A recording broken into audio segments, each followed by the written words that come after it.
আজি পৰ্বতজোৰাৰ জালাবিলা ভিচিডিচিৰ অন্তৰ্গত বড়ো গাঁৱত প্ৰায় 50 জনকৈ পুৰুষ মহিলা BPF দলৰ এই সময়ৰ সক্ৰিয় কৰ্মী তথা সমৰ্থকসকলে আনুষ্ঠানিকভাৱে আজি আমাৰ UPPL দলত তেখেতসকলে যোগদান কৰিলে। অনাগত দিনত পৰ্বতজোৰা সমষ্টি উদ্ধাৰ কৰিব পাৰিবনে?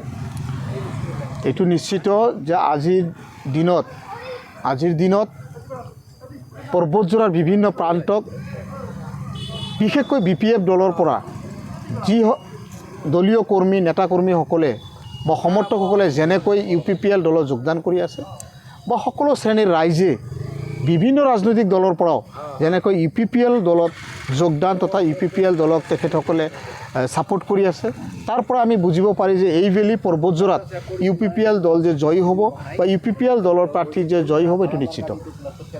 হয়, বিগত আমি 17 বছৰত BPF দলত ভোট দি জয়যুক্ত কৰিছিলোঁ, কিন্তু চালোঁ যে বিগত 17 বছৰত BPF দলে আমাৰ কোনো সা সুবিধা কৰি দিয়া নাই। আমি এতিয়া চালোঁ যে বিগত 4 বছৰত আমাৰ UPPF দলে আমাৰ অঞ্চলত ভালেখিনি কাম কৰিছে, ৰাইজৰো কিবা সহায় সহযোগিতা কৰিছে।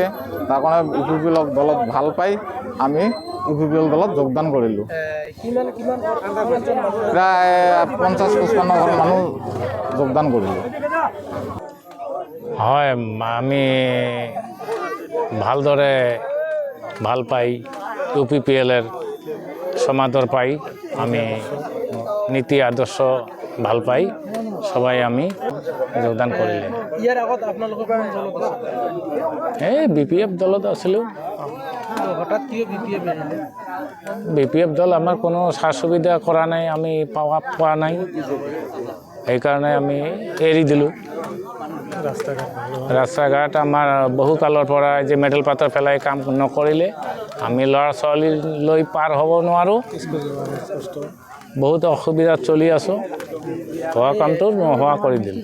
4 বছৰত UPPL দলে কেনেধৰণৰ কাম কৰিছে? ভালে কৰিছে, UPPL দল ভালে কৰিছে কাম।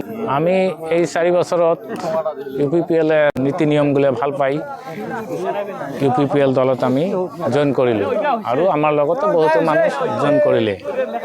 আমি নীতি নিয়মখিনি ভাল পালোঁ।